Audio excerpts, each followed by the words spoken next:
মানুষের কথা বলার জন্য একটা মানুষ দরকার, সেটা সাহিত্য হোক, সঙ্গীত হোক বা সাংবাদিকতা। এই নিভে আসা বিকেলের আলোর পাশে যে সন্ধ্যা তারার মতো জল জল করে অন্যকে আলো দিতে পারে, সেই মানুষটির কথাই আজকে আমরা বলি। 1925-এর 19শে নভেম্বর একজন ব্যতিক্রমী শিল্পী জন্ম নিলেন, যার নাম সলিল চৌধুরী। শৈশবের দিনগুলো কেটেছে আসামের চা বাগান অঞ্চলে। সুর, তাল, ছন্দের সঙ্গে সখ্যতা গড়ে উঠেছিল ছোট বয়স থেকে। মাত্র 6 বছর বয়সে বড় দাদার কাছে পিয়ানো বাজানো শিখে নিয়েছিলেন তিনি। পরবর্তী ক্ষেত্রে প্রাতিষ্ঠানিক শিক্ষা শেষ করার পর তিনি কলকাতায় চলে আসেন এবং যোগদান করেন ইন্ডিয়ান পিপলস থিয়েটার অ্যাসোসিয়েশন, অর্থাৎ সোজা কথায় ভারতীয় কমিউনিস্ট পার্টির সাংস্কৃতিক শাখায়। সময়টা তখন 1944। বঙ্গবাসী কলেজে পড়ার সময় তার মধ্যে গণসঙ্গীত ভাবনার বীজ একটু একটু করে জন্ম নিচ্ছিল। প্রথমে বলা যাক গণসঙ্গীত আসলে ঠিক কেমন। গণসঙ্গীত অর্থাৎ ইংরেজিতে মাস সং হলো সঙ্গীতের একটি ধারা। রাজনৈতিক, অর্থনৈতিক, সামাজিক শোষণ, নির্যাতন, অত্যাচার ও অনাচারের বিরুদ্ধে গণমানুষকে উদ্দীপ্ত করার সঙ্গীত হলো গণসঙ্গীত। এক্ষেত্রে প্রখ্যাত গণসঙ্গীতকার হেমাঙ্গ বিশ্বাসের একটি ব্যাখ্যা প্রণিধানযোগ্য। তিনি বলছেন, গণসঙ্গীত মানুষের সচেতন জীবন সংগ্রামের ফসল। বলা যেতে পারে জাতীয় চেতনার ধারা যেখানে আন্তর্জাতিক, সেখানে মেহনতি মানুষের আন্দোলনের সমুদ্রে মিশেছে সেই সাগর সঙ্গমে গণসঙ্গীতের উৎপত্তি। গণসঙ্গীত মূলত কৃষক শ্রেণীর সংগ্রামের কথা বলে এবং একই সঙ্গে তেভাগা আন্দোলনের প্রেক্ষাপটকে জানান দেয়। তাই ঠিক তার পরের বছর 1945 যখন আজাদ হিন্দ ফৌজের বন্দীদের বিচার নিয়ে সলিল চৌধুরীর মনে নানান প্রশ্ন জাগছে, তখন তিনি তার প্রথম গণসঙ্গীত রচনা করলেন। বিচারপতি, তোমার বিচার করিবে যারা, আজ জেগেছে এই জনতা, এই জনতা। তোমার গুলি, তোমার ফাঁসির, তোমার কারাগারের পেশন শুধবে তারা ও জনিতা, ঠিক জনতা, এই জনতা। তোমার সভার আমির যারা, ফাঁসির কাঠে ঝুলবে তারা। তোমার রাজা মহারাজা করজোড়ে মানবে বিচার, ঠিক জনতা, এই জনতা। তারা নতুন প্রাণে প্রাণ পেয়েছে, তারা ক্ষুদিরামের রক্তে ভিজে প্রাণ পেয়েছে, তারা জালিয়ানের রক্ত স্নানে প্রাণ পেয়েছে, তারা আশির কাঠে জীবন দিয়ে প্রাণ পেয়েছে, প্রাণ পেয়েছে। গুলির ঘায়ে কলজে ছিঁড়ে প্রাণ পেয়েছে, প্রাণ পেয়েছে, প্রাণ পেয়েছে। নিঃস্ব যারা, সর্বহারা তোমার বিচারে, সেই নিপীড়িত জনগণের পায়ের ধারে ক্ষমা তোমায় চাইতে হবে। নামিয়ে মাথা হে বিধাতা, রক্ত দিয়ে শুনতে হবে। নামিয়ে মাথা হে বিধাতা, ঠিক জনতা, এই জনতা। 1946-50-এর সময় পর্বে তেভাগা আন্দোলন চলাকালীন সলিল চৌধুরী রচিত গণসঙ্গীতগুলি ছিল মূলত তেভাগা আন্দোলন কেন্দ্রিক। এই সময় তিনি নিজের লেখা, নিজের সুরে রচনা করছেন একের পর এক গণসঙ্গীত, যা বাংলা সহ ভারতের বিভিন্ন জায়গায় অনায়াসে ছড়িয়ে দিচ্ছেন ক্রমাগত। যেমন লাঙল যার জমিদার, আধি নয় তেভাগা চাই, জান দেব তবু ধান দেব না, বা দখল লেগে ভাগ করো। গানের কলিতে জোয়ারের জলের মতো এমন কিছু স্লোগান এনে দিয়েছিল তা আজও প্রাসঙ্গিক। তখন সলিল চৌধুরীর বয়স মাত্র 17 থেকে 18-র কাছাকাছি। তার প্রথম রচিত গণসঙ্গীত সারা দেশ জুড়ে আলোড়ন ফেলে দিল। পুলিশ সঙ্গে সঙ্গে নিষিদ্ধ করতে বাধ্য হলো গানটি। 1946-এর সময় যখন গোটা দেশে ধর্মঘটের ডাক দিয়েছিল ভারতীয় কমিউনিস্ট পার্টি, ঠিক তখন বক্তা বীরেশ মিশ্রের সঙ্গে গোটা আসামের নানা জায়গায় গান গেয়ে ধর্মঘটের প্রচার করছেন সলিল চৌধুরী নিজে। এবং অবশেষে 19শে জুলাই মনুমেন্টের নিচে লক্ষ লক্ষ মানুষের মিটিংয়ে সলিল চৌধুরী নিজে গাইলেন তার নতুন গান।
কাজী নজরুল ইসলামের মতো সলিল চৌধুরীর গানের বাণীতে বারবার খুঁজে পাচ্ছে মেহনতি মানুষের সংগ্রামের ছবি। কৃষকদের সংগ্রামী মনোবল এবং যুদ্ধে নামার তাগিদ জুগিয়েছেন সলিল চৌধুরী তার গানের মধ্যে। যেমন তিনি লিখছেন, কৃষক সেনাদের মুষ্টি তোলা আকাশে যুদ্ধের ডাক শুনুন, তালে তালে একসাথে ডান বাম একতারি হিম্মতে বলিয়া। বিপর্যস্ত বিধ্বস্ত মানুষকে সঠিক দিশা দেখানোর লক্ষ্যে এই বছরই ভারতীয় কমিউনিস্ট পার্টি তখন কৃষকদের নিয়ে তেভাগা আন্দোলন গড়ে তুললেন। 1948 ঠিক এই সময় দক্ষিণ 24 পরগনার কাকদ্বীপ অঞ্চলে তেভাগা আন্দোলন উত্তাল হয়ে উঠল। এই আন্দোলনে বলাই বাহুল্য গণজোয়ারের পথিকৃৎ সলিল চৌধুরী নিজে 21 বছরের তরুণ সেদিন গান বাঁধলেন চমৎকার শব্দ চয়নে। তীরের ফলার মতো গানের এই ভাষা আন্দোলনকারীদের হৃদয়কে বিদ্ধ করল নিঃসন্দেহে। সুরের সফিস্টিকেশন ভেঙে গিয়ে এই গান ইতিহাসের অতীত থেকে সরে এসে জন্ম নিল নতুন প্রজন্মের হাত ধরে। যেখানে কোথাও মেলোড্রামা নেই, আছে সরাসরি শাসক শ্রেণীর প্রতি আক্রমণ। তাই আজও এই গান জনগণ তথা বুদ্ধিজীবীরা গেয়ে ওঠেন অনায়াসে সম্মিলিত কণ্ঠে।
গণমানুষের প্রতিনিধি হয়ে সলিল চৌধুরী একের পর এক যেমন বিদ্রোহ বিপ্লবের জাগরণের গান লিখেছেন, তেমন লিখেছেন চমৎকার কিছু কবিতা।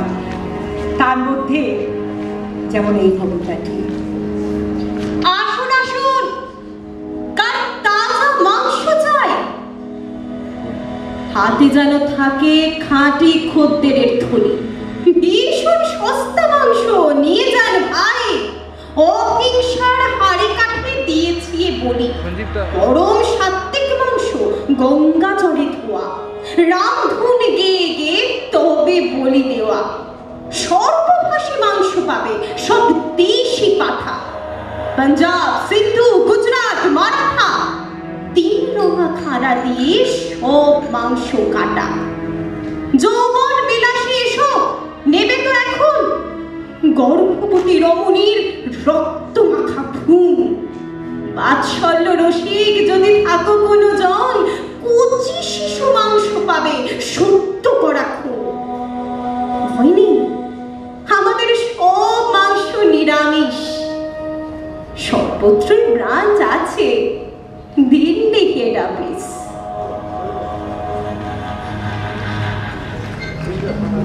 কবি হিসাবেও সলিল চৌধুরীর সামাজিক দায়বদ্ধতা বাঙালি পাঠক শ্রোতাকে দিল নতুন বাস্তবতার সন্ধান।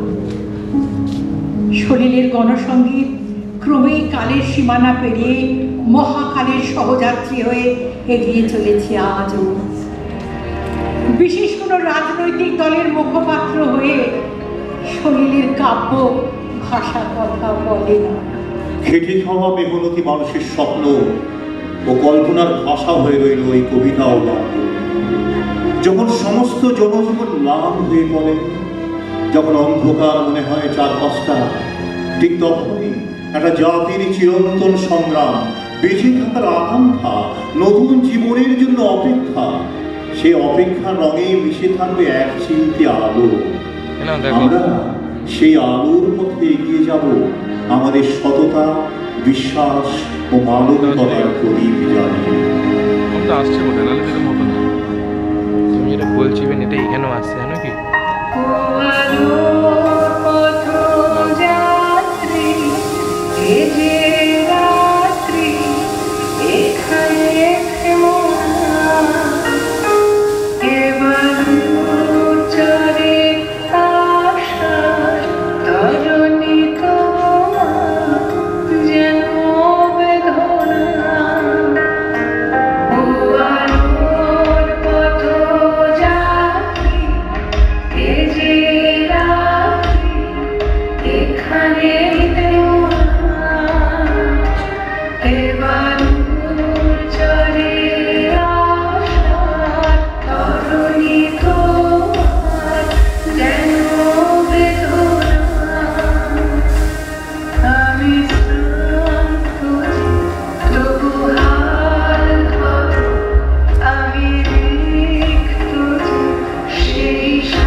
পথে